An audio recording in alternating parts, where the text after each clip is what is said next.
Hello and welcome back to the Sustainability Skillset Podcast. It's been some time, but I'm excited to bring you season 2 of the show. Just like before, we're here to explore careers in sustainability and the skills to help you succeed. If you're passionate about sustainability and hungry to learn, you're in the right place. I'm your host, Louis Damaso, a sustainability consultant and young sustainability professional learning right along with you.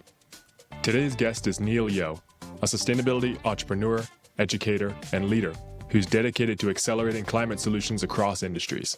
Neil is the founder and CEO of the sustainability consulting company called OnePointFive. He also started OnePointFive Academy, which is a hands-on training program helping people from all backgrounds break into climate careers. But Neil didn't start in this space. He actually began his career in oil and gas. He gradually became disillusioned and was looking for a change. He began volunteering for a nonprofit in the evening and went on to earn a degree in environmental management. Over time, he shifted his career towards climate work. Since then, he's consulted globally, published articles through Forbes and the World Economic Forum, and shared powerful insights on the skills needed to drive real sustainable progress.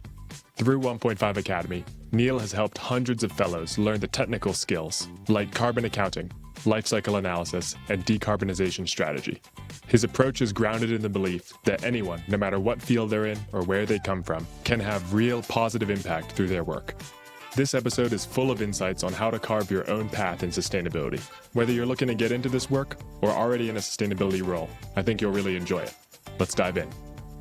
Hi, good morning. And Neil, welcome to the Sustainability Skillset Podcast. It's good to be here. So I'm excited to hear a little bit about OnePointFive, your company that you lead and founded, and the OnePointFive Academy, which is an academy for professionals trying to get into the sustainability field. Could you give us just a quick snapshot first of where you are in your work today and how you got there? Yeah, so we're 1.5. We're a climate advisory and academy. We bootstrapped 5 years ago from my second bedroom, this is where I'm dialing in from. So back in the early days, Matthias, now my co-founder, was sitting on the couch just here. He'd pop up during the heart of COVID as we were both finishing our time at Yale and our respected grad programs, and just hop onto a desk and start to work. And our general premise at the beginning was, how do we mobilize and deploy a workforce of the future that could drive sustainable change? And we had this concept that the best of human ingenuity could do that, but we didn't know how. And so when we started about 5 years ago, we had this fractional advisory idea. And actually, in fact, even before that, we thought we'd build the fiber of climate experts, where you would be able to log online to a platform and find the right expert at the right time and deploy them for projects. It was very clear why 5 years ago, and even today, that's not quite the model that I think will scale, partly because of the nuances of the different needs for climate, still a lack of understanding of what climate is, and particularly the skill sets required in the practitioner lens. And so for the first 3 years, we worked as a fractional advisory firm where we had a project-led team, like ex-consultants, much more entrepreneurial, with an expert network of contractors that would deploy fractionally onto projects. And then in the last 2 years, we realized that we're spending more than half of our time educating. And I think this is the classic example of services company realizes a bigger problem that potentially could be solved uniquely by them. And so what we ended up doing was building a sustainability bootcamp or an alt climate MBA with great advice from people like Seth Godin, General Assembly, to create what we thought is needed as practitioner-led training, almost like how coders train coders during boot camps, to actually help people get the right skills to do the work. And we can unpack a lot more of that later about why that came through. Yeah. When you say you spent most of the time educating, was that the clients that you were educating? And what kind of gaps were you seeing in a broad sense? Yeah, it was both ways. So not only the clients that we worked with, there was very varying understanding of, say, something like greenhouse gas emissions, which for the GHG protocol is the main standard to, say, measure organizational emissions across 3 different scopes of scope 1, 2, and 3, which is very similar to financial accounting where you have different laws. Everyone had a very different understanding and perspective of that from the client side. So we'd basically be a broken record depending on the client to either spend a lot of time explaining it ourselves, or they didn't actually get what the work entailed. The other side of it was anytime we actually put a internship role up on our website for the summer, we would get hundreds of applicants. And a lot of these applicants were actually Masters of Environmental Management degrees or Masters of Sustainability folk. And we were just so confused because, yes, partly if you do school, you want to do an internship to get experience. But a lot of the folk here that were applying to us were saying how they weren't actually able to get certain skill sets in their education. And it just sort of dawned on us, okay, what is actually missing? And I myself did a master's of environmental management at Yale, and I talk about it a lot, where I gained less than 10% of the practitioner skills that I needed, particularly because academia, curriculum takes a few years to build. It may be behind the eight ball. And we just realized from both ends, not just from our clients on the organization side, but individuals who are looking to actually get practitioner and real world experience and real world skill sets was lacking on both ends. Yeah, that makes a lot of sense. We see the same thing with applications to the consulting world, and how, there's the sustainability education piece, which is helpful and important, but then there's also the real world skills and some of those boots on the ground skills, which I'm excited to dive into more in a bit.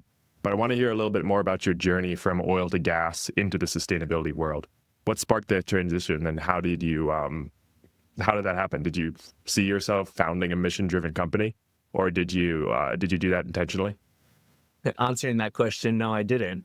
But I guess, when you're starting off, and I remember studying in Adelaide, Australia, where I grew up in a small town where you're kind of a subject of your community around you, right? And so I didn't necessarily have the best mentors or people who took aspirational steps to pursue a career of purpose. Like, a lot more of it was around the safety net. And it was driven in partly because my parents were first generation immigrants from Asia and had studied in the UK and came to Australia. And a lot of the times you get brought up around what your parents want you to be. And they just basically wanted me to get a safe job where I could earn a good living, have a family, own my own home. But all of that being said is that we know that life's success or happiness doesn't come just from pursuing traditional career pathways. Otherwise, anyone with money would be really, really happy. We know that there's a general thing where human beings really look for purpose in their career. And so the combination of being in a small town, maybe not having the right mentors around me, and feeling the pressures of just doing what my parents told me, I ended up falling into oil and gas, partly as an engineer, because it's where, one, it made the most money. It was the most lucrative internship at the time, and not realizing that the experiences that I gained even at university would actually dictate my future job opportunities. I didn't know that. So when I applied for my first jobs, I ended up getting into Accenture in a management consulting role, and given my oil and gas and engineering experience, got shipped off to Perth, which is the Texas of Australia, and started just to work because that's what you're supposed to do. And it wasn't until 2 years into the process, things just didn't quite feel right.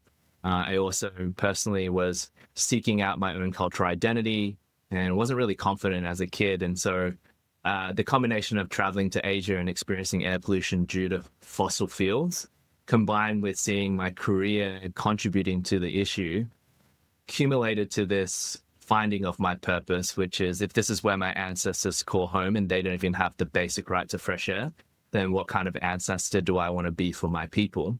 And I wish I could tell you, Liz, that it was an overnight switch from oil and gas into some purposeful career, but that's just not how reality works. It took, hard yards to really think through, okay, well, with my existing experiences, what are some of the stepping stones that I could take to at least get closer to what I want to do? So it started off with actually volunteering at nighttime for a nonprofit that was lobbying the government for clean energy policy.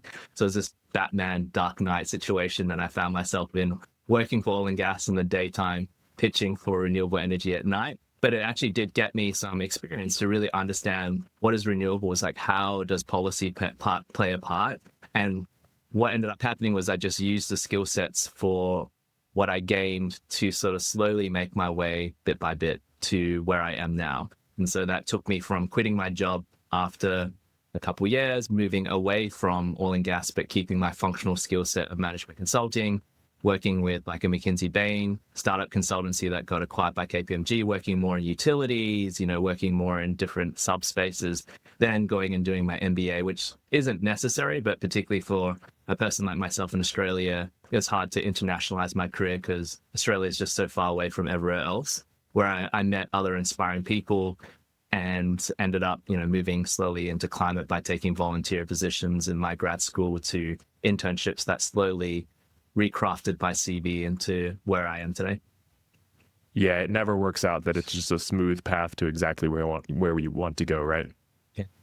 It sounds, first of all, it's really fun to hear about your little undercover renewable energy escapade. But you mentioned that the consulting world was a way for you to kind of get into a different career, and I'm curious because I've heard that as well, that consulting can give you lots of great experience and let you see into multiple different companies and really get some of those business skills. But it's also a world fraught with challenges. So I'm wondering what your experience was like as a management consultant. Were there specific lessons and skills that you think were really valuable from that? And would you recommend people who want to get into the sustainability world starting in management consulting in some situation, or? Yeah, wow, that's a big one. I like to answer your last question first, and it's not for everyone, nor would I necessarily recommend it today. But I will say that everyone takes their own unique pathway. I remember when I was first applying for jobs, I don't know if you recall when you were first applying for jobs, it was pretty tough. Like when you look at all the job descriptions, they request certain years of experience in XYZ. And when you're just either a fresh grad or a bit younger, or maybe you're already seasoned in your career and you're trying to pivot your career, it's very disconcerting because the first two things that pop up on job descriptions are either years of experience within a particular field, like how do you get that unless you're actually in the job already, or some type of a degree, and particularly master's degree, which I think are over leveraged in the US as an indicator of skill rather than what it actually is, which is more like, you're able to invest into further studies, and not everyone can do that. So the reason why I say that is because any career choice that you have, what you're doing throughout that journey is doing what you best can in the job that you have, really reflecting on the skills that you're attaining from that role.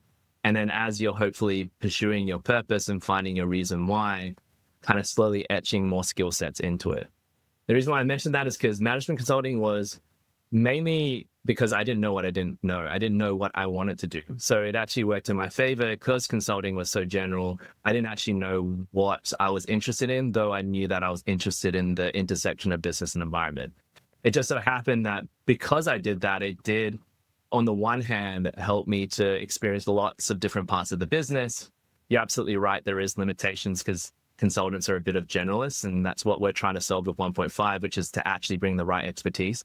So rather than a partner selling a piece of work and don't have any experience in a particular industry, it's like we actually need to be able to talk to the people in the industry. Anyway, not going to get too much into that. But so I ended up having to use that, but it also limited, I shouldn't say limited, but it started to push me down a particular pathway, which is why I would say it's very careful for, I would sort of suggest people, depending on what you want to do, and even if you don't know what you want to do, consulting can be a good starting point, but it also, teaches you a particular skill set that can be expansive, but also can be limiting. Myself, I'm still in the services industry, and when I did want to start 1.5, didn't really necessarily have startup experience. And in fact, consulting hurt me a tiny bit because consulting generally is done with a firm that has enough money and has scaled enough that they can pay for an external provider to provide extra services. So they probably already have systems set up. They already have, a certain strategy that works. When you're starting out a business and say if you're wanting to be a climate startup entrepreneur, consulting may not be the best approach because in some senses the skill set is very different. Like you need to be a bit more scrappy. You need to know how to creatively think. It's less about change management and more about what's product market fit, what's the issue with the customer, what can I uniquely solve for. So in some senses, I use that experience and I see a lot of people still using that to move into sustainability, which is fine and it's great. We still get interns that apply to us from MBA schools, undergrad, who are still studying environment, and that's great. In fact, I would highly suggest that if I was in people's situation, I'd rather than jumping into a full-time job immediately, maybe do an internship or a part-time piece or a volunteer project. There's many other ways then to jump straight in to then utilize that as a stepping stone. That's fantastic. Yeah, and you mentioned how you wanted to start 1.5, and I wanted to hear that. I wanted to hear about that. Was there a moment when you were working in consulting and you thought to yourself, I want to start this company? And what gap did you see in the sustainability space that really led you to see that? Yeah. I think the best way to describe this is to continue the journey from where I last left off. So after I did my MBA at Oxford, I ended up moving to Kenya and worked in international development because that was one pathway I had, which was using my management consulting to move more into impact consulting. And that was a fantastic experience. Dalberg was great, exposed me to agri-tech, renewable energy, like distributed solar, like all these great opportunities. But I realized that I didn't necessarily want to consult in the impact space, which is ironic because I'm doing that right now. Could you describe what the impact space is versus management consulting, just for... Yeah, so management consulting would be purely on the business side. A lot of companies may want to make more revenue, reduce costs, go to market strategies. So it's very business oriented, how we get external expertise of some bought executive or bought talent to help us further our business. So think about it as a glorified external contractor that has particular skills that you either need to prove something or argue something. Whereas consulting as a function is more like professional services, which is each individual has their own individual talents, backgrounds, educational capabilities, competencies that they apply, hopefully, to a particular need uniquely to achieve something. So in the professional service space, there's so many different routes. You can do international development, which is working with the large multilateral organizations, maybe foundations that are either deploying programs in, say, renewable energy in Kenya, which was partly what I was working on, to also, food and ag. Whereas you also have sustainability consulting, which is professional services plus, your sustainability skills to help an organization move through ESG. Right. So for me, particularly, the impact wasn't quite there because it was quite varying in that sense. Like I didn't have a control of where an impact, and so it still felt a bit general to me. And I wanted to be a bit more targeted in an impact area that I could really have an outcome on. So I ended up joining a venture philanthropy fund in New York, basically providing recoverable grants to many different startups. And through that process, I reviewed over 2,000 startups, invested into 71 companies, helped to support them in terms of commercialization and advice and fundraising. And it was at that point that I realized that it's more than just the money stopping these companies from commercializing. And that's where the seed of 1.5 came. It's like, how can I uniquely solve this problem? In the one hand, on the experiences that I have, but uniquely in a way that needed to show up in the world. And that's where like 1.5 was seeded, with this idea to provide expertise when we need it to help startups scale. And it slowly kind of evolved into, well, who else needs fractional capacity and capabilities on demand to pursue like climate forward solutions? And that led to a bigger market of, anything from Fortune 500 companies to the startups across the globe that we work with. And that's kind of where we landed. Yeah. And then 1.5 Academy. Yeah. And reflecting on your story here, I'm noticing just so many of these enormous career jumps. And I'm wondering, how are you taking these steps in your career? Like are you focusing on your network, and are those leading to these career jumps? Or are there other tips you have for somebody who's trying to get out of their current situation and get into something that they want to do?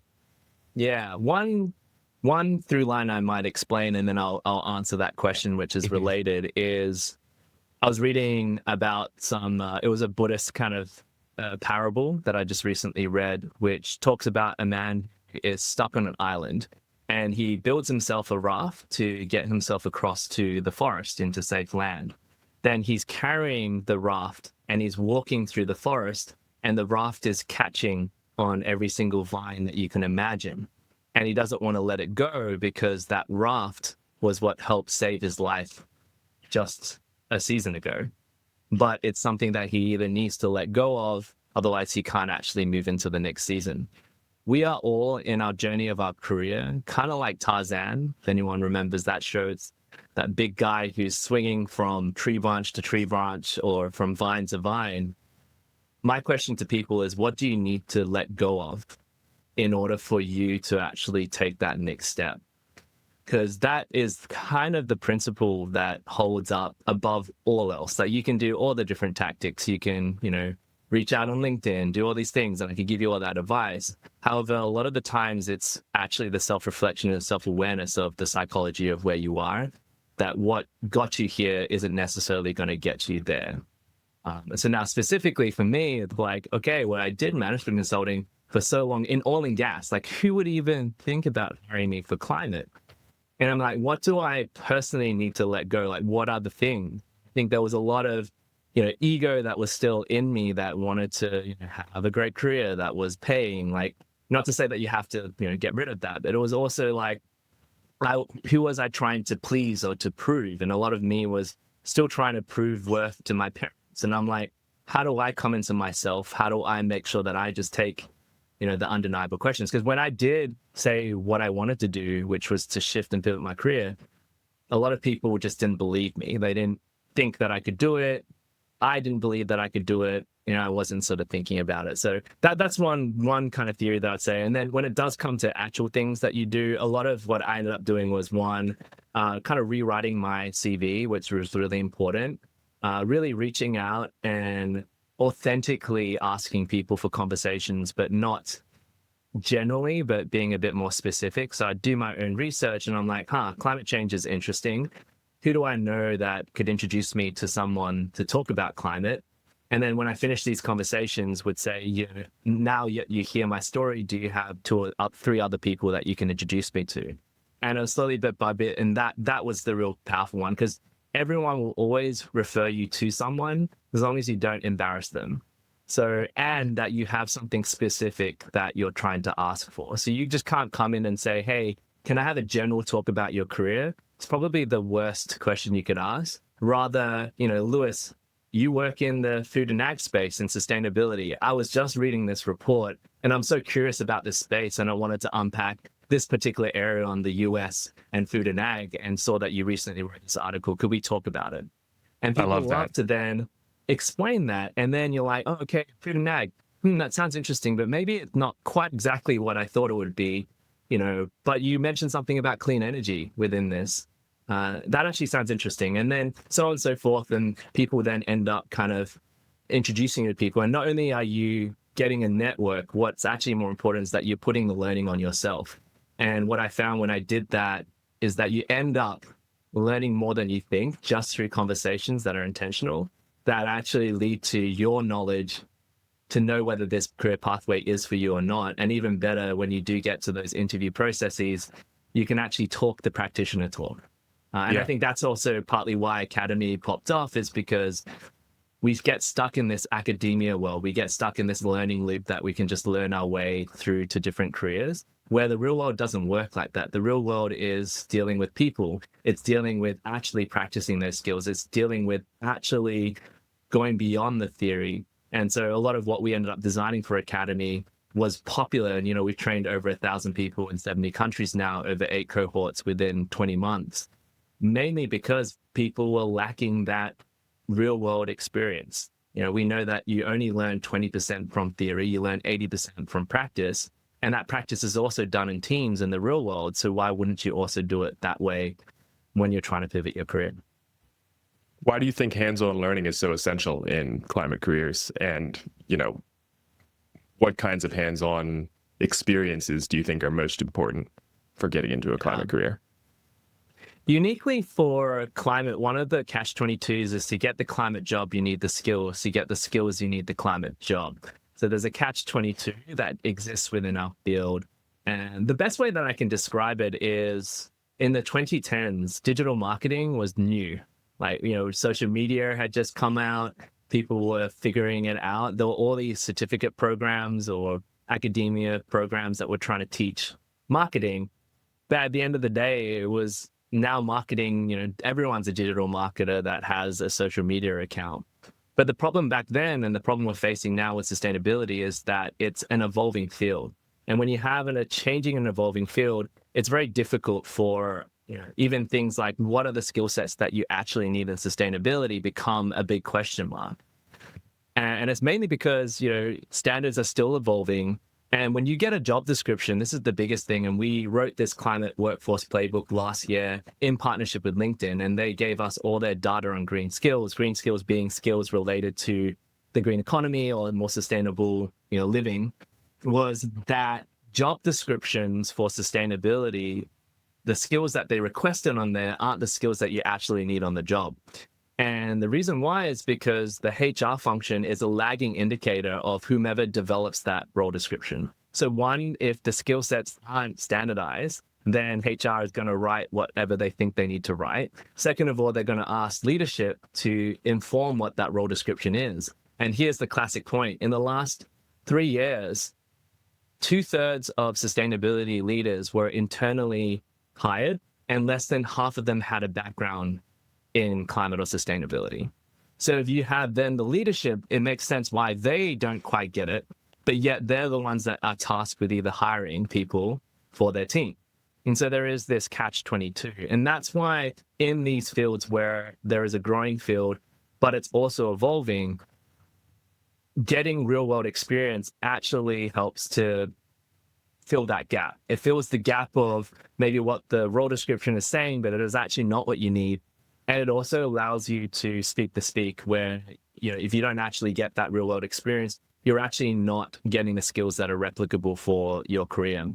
And so in that sense, the real world, if you're either studying or you're even working full time, or in our case, we're teaching people, it's finding those opportunities to actually practice those skills. So if you learn greenhouse gas accounting, then it's kind of like, okay, can I at least volunteer and create a mock greenhouse gas accounting model? There are nonprofits, Change Climate Project, who offer people to volunteer. There's Seed Consulting, which one of our grads actually went and now is working as chief of staff, where you can actually volunteer for large nonprofit environmental organizations. So it's finding ways to be able to practice those skills, because as soon as you do that, you start to realize the real pain points, what works, what doesn't work. And as standards then shift, you're at least able to stay up with the latest. So a lot of our work ends up being surrounding, how do you practice this? How do you practice this? Absolutely. I love the statistic you shared about how most sustainability hires are hired internally. And it aligns really well with one of the main threads that we heard in the last season of this podcast, which is that just raising your hand within a company and saying, hey, I'm interested in this topic. Hey, I want to work on this, regardless of whether or not you have a sustainability program already, really. If you have a sustainability program at your company and it's going well, then I'm sure they need help. I'm sure they would love somebody that could help. And if they don't, then that's a huge opportunity to say, hey, look, our customers, our investors, any other stakeholders might be interested in this. Can I try putting together an inventory? Can I try doing a survey or something like that? And that's actually how I got into sustainability too. I was interested in it and I studied it, but my first job was just in operations, working at a tomato packing plant in Florida, actually. And I just, got to know the guy who was the on-farm environmental manager, not even really focused on sustainability either, and just said, hey, can I start helping with this? And it turned into managing the sustainability program for the company. So I would recommend that to anyone, is just, raise your hand and say, can I do something here? And it speaks to getting that hands-on experience that you were just talking about as well. Yeah. And one thing I did want to mention is, I think right now in 2025, it's been a pretty tough time for people to have confidence in, say, the climate world, particularly in the US. And I just wanted to point out the elephant in the room, that to work on climate, you don't need a sustainability, ESG, or climate titled role. There is a movement that's happening that needs to happen actually for our future's sake, where sustainability skills need to be embedded into every single role. And people have probably heard this. It's a bit of a broken record, but how you do it is tough. We're still figuring out all the standard competencies that are needed. But the one thing I would suggest people to do is maybe second think an immediate pivot or the vanity metric to have climate in your titled role. Because if you think about it, if we can get to going back to the digital marketing skills, that everyone's a digital marketer now, every single individual. If we can get every single individual, regardless of their role, their background, their age, whatever country they're in, whatever function, industry, to have some type of sustainability skill that they're applying in their job, I think the world would be vastly different. And yes, I know that there's still work to be done. People may not have that purpose, but if you're a procurement lead, if you're a marketing person, if you're a communications person, I think you should get upskilled in sustainability, because it's important to get those skills first and foremost, whether through practice or wherever you can get it. but also think creatively, like, how can I apply this in my current job? And I'll give you one specific example. We had the organization Autonomous, who came in. They are the owners of like WordPress and these different platforms that you might know. They had an ERG group, which is an employee resource group, which are, if anyone's worked full time, they're groups that come along a particular theme that they're interested in. And this was their climate ERG group, where a bunch of software engineers interested in climate were coming around. They ended up bringing 5 of their team members. They actually asked HR to fund them to do our academy course because they were a bit frustrated with, blinding the blind. Like, what do we do in the ERG group except for talk for climate? They ended up doing our course and actually started to pursue net zero within Autonomous, but still within their existing software engineering lines. And this is just sort of like the power of knowledge, the power of skills. And Seth Godin, who I really admire and has given us so much advice, says that getting a skill like sustainability helps you move from the pessimistic world of the doom and gloom of climate to the realistic but optimistic view that I can do something about it. The goal is to get that skill, but then creatively think about how you can then apply that into your current career, which doesn't need necessarily a pivot, but can look in different ways. Yeah, it's almost like a sustainability career is the sustainability skills plus some kind of other focus. And that's another thing that I think I noticed in the last season of this podcast and the conversations I had there, which is that it seems like the sustainability skills are an important foundation of what it means to have a sustainability career. But then almost always there's some other skill set or some other focus paired with that. And, we see that if we're hiring for our Food and Ag focused sustainability consulting team, where we get a bunch of applicants for people who studied sustainability. But then those that really stand out are the ones that also have some food and agriculture experience paired with that. And so, is that something that you've seen where it's like getting the sustainability skills is important, and then also having maybe some exposure to marketing or some exposure to business management or to some specific industry like healthcare or something. And that, if you're coming out of college having studied sustainability, maybe if you can't directly jump into a sustainability role like you want, it would be great to then just get some experience in some other field or focus that's also interesting. And then you could pair the two for a rock star combo. Yeah, 100%. Mainly because sustainability and climate covers everything. Like everything needs to be sustainable. So how do you actually pin down like at least the zone of genius? And second of all, an individual can't have every single skill set out there. You know what I mean? Like, it's impossible. That's why we have, we have a finite amount of time and energy in a given day in our entire lives. So at some point, there needs to be some combination of what can I do uniquely in this world?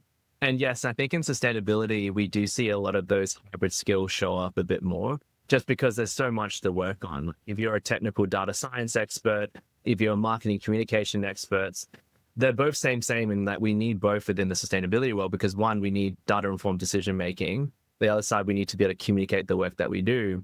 So that's why I think we see a lot of that intersection. For me, if I had to make a choice, say between functional skill set mix versus sector or industry, I'd probably choose the functional, because it tends to have a bit more flexibility. And this is just from lived experience.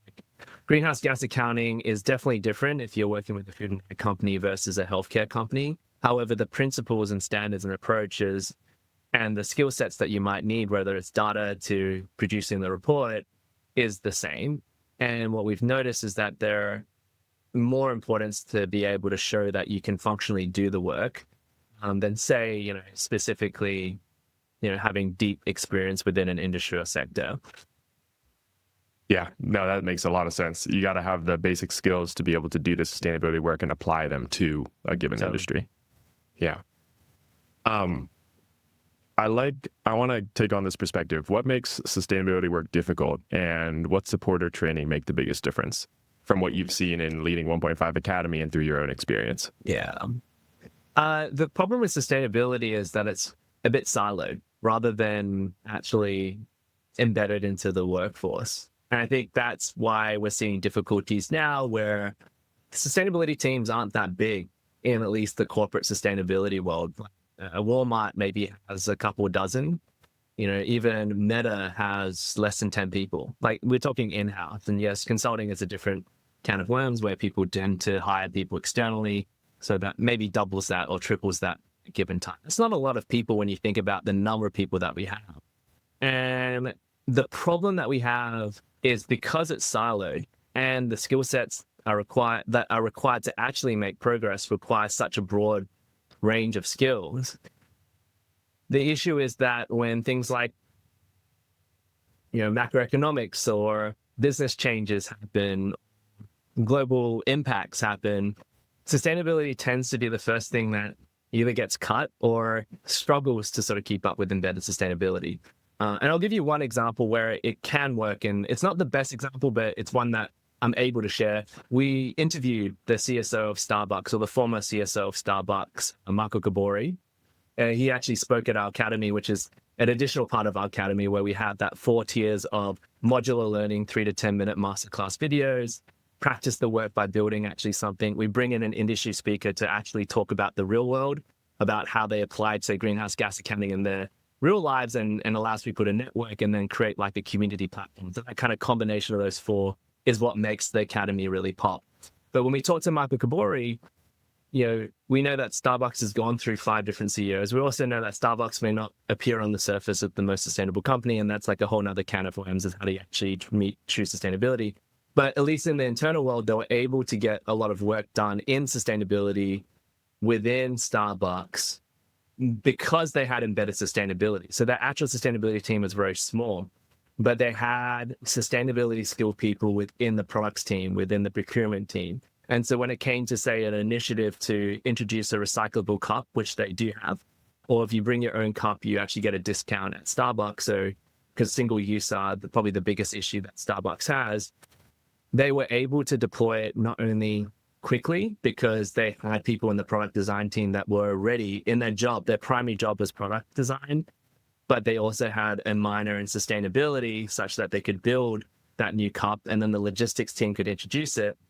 But it also meant that even if Marco Gabori or his real sustainability team were to be kicked out of the organization, that initiative can still stay because it's embedded within the actual core functions of the operations of the firm. And that kind of just piqued this kind of understanding that that's what could be the future if we embed sustainability into the workforce and actually train people who aren't traditionally from our field. Because unfortunately, if we're just in the silo and everyone that's listening to this kind of quits their job and gets a sustainability title role, we're kind of contributing to this issue that is making sustainability very fragile to this siloed, separate department that kind of does its thing, but isn't actually doing its thing. So that's one. And then the second part is the seasonality, right? We've seen changes in geopolitics to macroeconomics, and it can impact the progress on sustainability. And so I think that the biggest difference is that climate change is a global issue and therefore needs global talent to solve the problem.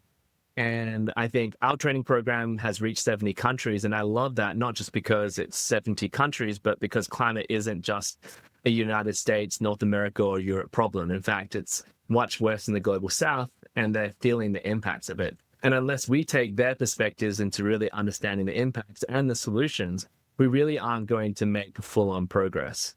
So for us, I think that idea of using global human ingenuity to their fullest potential for the greatest good becomes extremely important for climate to actually make a difference. And that requires upskilling and everyone to be speaking the same language. Like, not everyone needs to be a greenhouse gas accounting expert by any means, but we at least need to have the same climate fluency and be speaking the same language and hopefully consolidating to the similar approaches that we need to, achieve that outcome.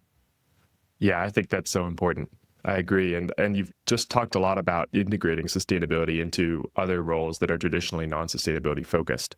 How have you seen sustainability roles within companies change over time? And do you think that the dedicated sustainability function is in for a major shift in the coming 5 years or so? Yeah, that's a good question. I think we are coming through a seasonal shift right now. I don't think it's necessarily permanent, but it's very key to the problem that I talked about before, that if sustainability is solid, it will probably be one of not the first, but at least the first 10 things that might get cut if the organization isn't doing well, which is why the embedded is so important. LinkedIn actually has a great statistic that 60% of roles in, say, media, IT, actually have a green skill embedded within the job description. So what we're noticing is, particularly in more advanced organizations or organizations that want to continue with the pathway to ESG or see the value of being climate forward, what's ending up happening is that they're realizing very quickly that they need more internal staffing to get the work done. Not because of a capacity issue, but capabilities and to make things sticky. So once a company has done their baseline emissions, for example, they've pursued 100% renewable energy, not to say that that's easy, but easier than a lot of things. And when they get to the point of either changing their business model, shifting their products and services, it becomes more of a, man, we can't do this without X department. We can't do this without the product team and things like that. So that, I think, is what's sort of partly driving this. That when you actually go into the implementation roadmap, you're going to need more people within the organization to get the work done. And specifically within the other departments that are involved, right? Like there might be the sustainability team leading the charge, setting the direction and keeping things moving, but leveraging team members on the product team, on the accounting team, on operations teams to really help with that shift. Yeah, like one of the simplest examples and the most common examples is when you do greenhouse gas accounting, you have to do scopes 1, 2, and 3. And 3 is related to your value chain in these 15 categories of upstream and downstream. When it push comes to shove, you can't really get far if you're in a sustainability team in an ivory tower. What are you going to do? Contact every single supplier of the company? No, I mean, the procurement team or the operations team is probably already doing that. So a lot of what we're seeing is the procurement and operations team getting involved because they are the people buying from the different suppliers or have the relationship with suppliers. But what do they need? Well, procurement and operations team need to know what the heck scope 3 is, so at least understand the basis of what are we trying to get at here. And I actually did a training for procurement leads actually through our partnership with TPG, the private equity fund. We actually work with a lot of their portfolio companies. And I taught them about scope 3 emissions and covered some categories that just made their eyes light up. And they're like, we already do this. But I didn't realize that this was related to climate. Like employee commuting, we have a whole travel policy. We've actually shrunk our travel policy to make it more cost effective. I didn't know that that also would help with scope 3 emissions for employee travel. So how can we integrate that? Purchase goods and services. Oh my goodness. Like we're always trying to save money on that. Yes. Oh, it's interesting. Like what do we decide on? So it's just so interesting once you get that tiny bit of training in the functional skills, how it can evolve. And that's actually part of the strategic direction that we're taking as 1.5 is that we can't just stick at the B2C training front. We almost need to start to provide B2B training into the workforce, the business to business. How do we actually get into organizations and upskill not just the sustainability team members, but others within different departments, show how those skills are important for their functional role such that they can be champions and the sustainability team starts to embed sustainability, but also additionally gets additional capacity to get the work done. I love those moments when you can see someone's eyes light up and they know and they realize the connection between sustainability goals and what they're already doing or their own goals. Because a lot of times I feel like sustainability, comes up for them and they think, oh, that's a whole nother job that I have to do. That's so much extra work. But then when they realize it's like, oh, the things I'm doing to try to save money or reduce purchases or be more efficient with my resource use, like water or packaging, like those things all have sustainability outcomes that I can just say, I'm doing great here, and they can just keep focusing on a lot of those things and, get those sustainability benefits as well.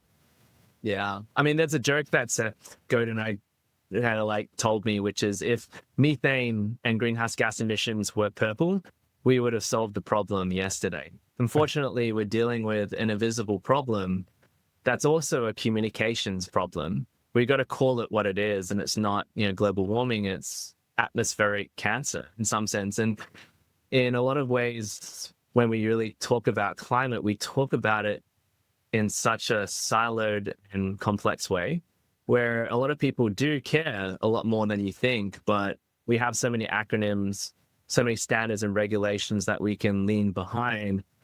Just tell people what it is, and then how their role already overlaps and how they can show up, and you'd be surprised at what can happen. Atmospheric cancer is powerful. I'm not surprised coming from a communications expert like Seth Godin. That's good. Yeah. I'd love to hear a little bit more about 1.5 Academy. Can you just remind us quickly kind of what that is, and then like what skills do you see fellows or students arriving without, and what's most transformative for them throughout the program? Yeah. So 1.5 Academy is an 8-week cohort-based virtual program, so you don't have to be in person, micro certificate for sustainability. And we really do focus on the top 10 skills that you need as a sustainability professional, built off research from Microsoft BCG/LinkedIn. And this was a study that was done a few years back, but is still relevant, that covers the 3 categories of skills that you need, which is climate fluency, like the business skills, and then the technical skills. So we ended up building a lot of our content based on that taxonomy, but more specifically, the reason why we're unique is we're not learners first, we're practitioners first. And we built this off 100 net zero projects that we built. So we integrated both of those, which is 100 net zero projects. What are the common threads? What are the skill sets needed? And how do we build a program? So it covers 6 different topics of science-based targets. How do you set a sustainability strategy? How do we understand what net zero really is? How do we do greenhouse gas accounting, which is organizational emissions, the standards that govern individual organizations, and compare them almost like a financial accounting statement. Lifecycle assessment modeling, which is more product level emissions. So just like financial accounting has cash flow statements, profit and loss, balance sheets, we use different data to do different decision-making in environment. That's, what we use lifecycle assessment modeling for. The reporting and regulations of ESG and the frameworks, navigating the alphabet soup and making it clearer, knowing what to use when for anything from climate risk all the way to general reporting. And then the sustainability consulting skill set, or just a sustainability professional skill set, which is how do I build and structure a project from start to end? How do I garner stakeholders? How do I further kind of build up my skill sets once I'm in the role? And so we've been running that now for like 2 years, as I sort of said, over 8 cohorts. And the biggest learning is people come in with a pretty low understanding of key topics that are important in the field. Some people come in with better, but what we noticed with our program is a 2x confidence to advise in very technical areas. So like greenhouse gas accounting, people come on a 2.5 out of 5, and then they finish at a 4.5 out of 5 in a Likert scale on before and after. And we saw that also reporting and regulations. That's impressive. We are seeing recently that there are a lot more sophistication coming into our program. And this is the fun fact, but the people who normally apply for our program are 2 to 20 years of experience. We now actually train sustainability managers across firms that I can't tell you off the top of my mind, but there are a lot of well-known organizations that are sending their existing sustainability professionals our way. And that's because you can't really understand everything. And we still have a lot of skill sets to learn. So really our program being more practitioner driven gives me a lot of pride. We are evolving it, adding like change management, stakeholder management, and the softer skills, which we're hearing are just as important. We're tacking on extra industry and sector deep dives into different areas, food and ag, energy, transportation, buildings and cities, trying to move away from that foundational knowledge. And I think with this shift also to sort of like more flexible learning, rather than just cohort-based, we could potentially provide like more digital self-serve type of content that becomes more accessible to people, even out to like working with your organization and actually developing a little certificate and specializing that content to particular organizations. And we're seeing a lot of interest now within that, which is getting the organization to foot the bill for the training because they can see the value of it that then employees and contractors can benefit from. And we can sort of achieve that rather than individual using their savings to like pay for an individual course, which will still happen, but isn't sustainable in the way that we need to embed sustainability into the workforce.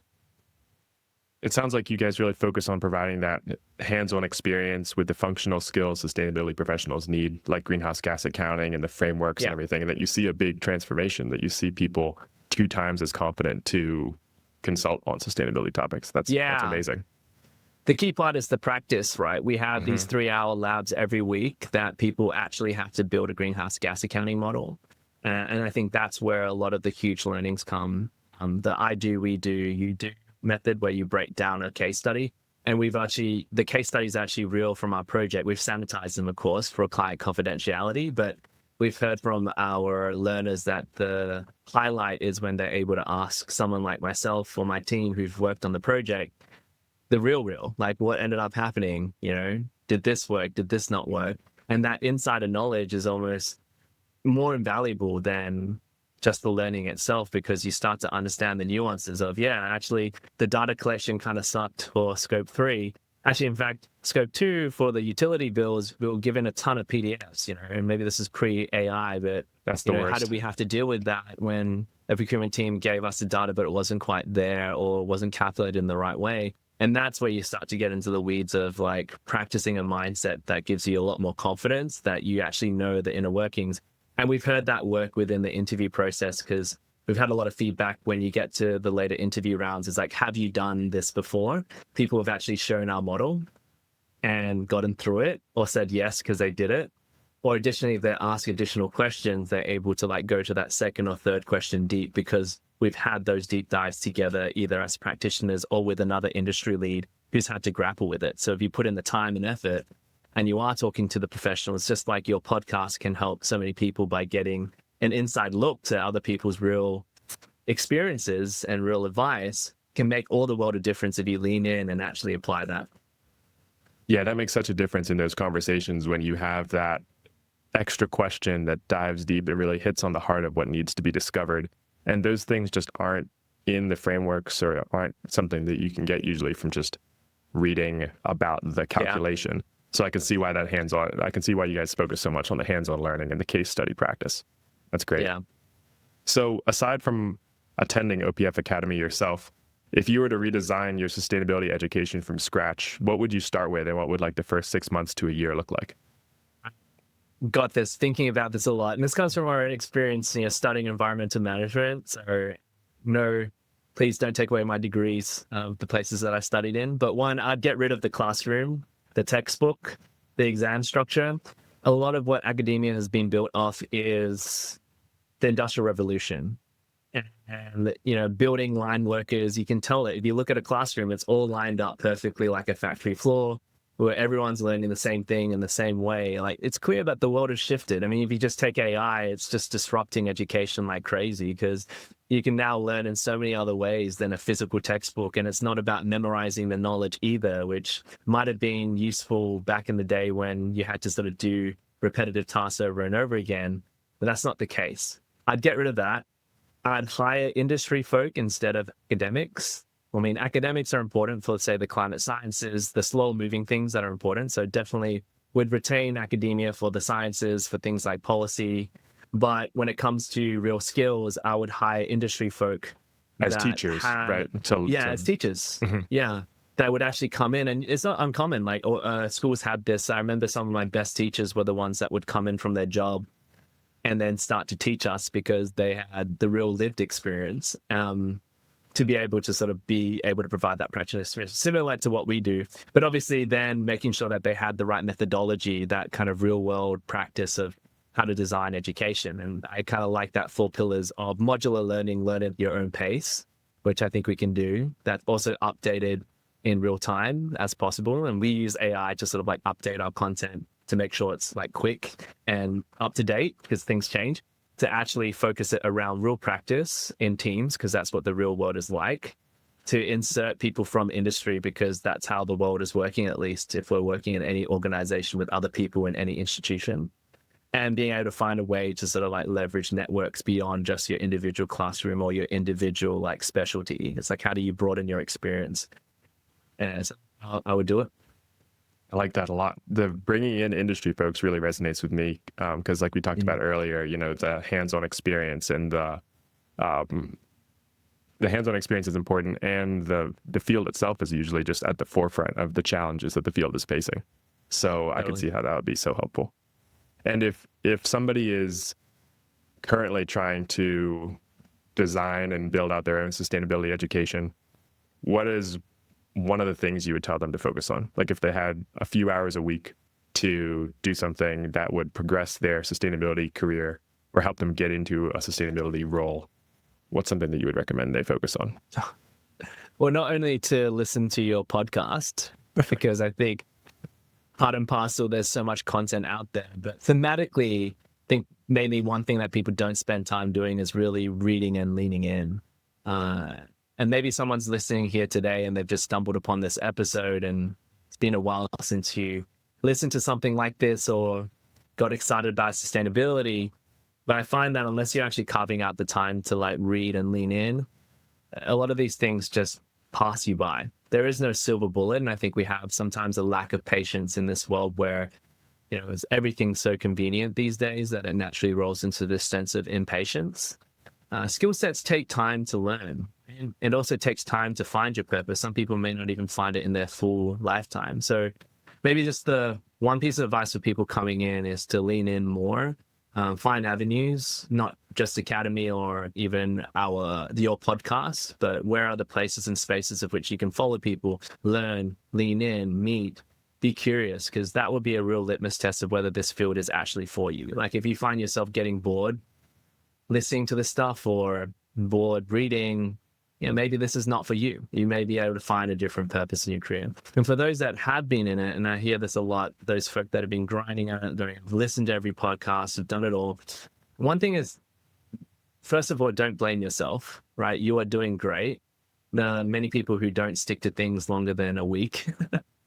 You need to continue to lean in, but perhaps just think about maybe different ways that you can experiment and try new things, but also know that the system itself is a tiny bit broken, right? The reason why we're still talking and still struggling with climate change is because the issue exists. It's embedded into a system. And so, yes, I think many of us can disrupt and change the system, but if it's hard, it's because it's hard. There's hard things about hard things, and a lot of people in the sustainability field are trying to pioneer a new way of thinking and doing work. And it's not easy. It's not easy to enter. It's not easy to stay. And it's not easy to feel like you're actually having an outsized impact. I don't know about you, Lewis, but sometimes I wake up and it's, what am I really doing? Am I really making a difference? Yes. But at absolutely. the end of the day, if the full conclusion is that, I really am passionate about climate and I want to use my talents and roles, there is a place and space for you. Trust me, whether it's in your current role, in a new role within the function, within a climate title role, there is a lot that needs to be done for the green economy to make sense. And, whether we like it or not, we're going towards a pretty dire future that one way or another is going to need every single person to show up. That's powerful. And taking I like the tip of, read, keep yourself engaged with the topics that are evolving in the space and get involved. There's so many online communities, some really great ones on LinkedIn and elsewhere that sustainability professionals congregate to. And that's a great opportunity, like you were describing earlier, to have some of those conversations, ask pointed questions, and just build your network one little conversation at a time, even if it's just an hour or two a week. So I'd love to leave everyone with this.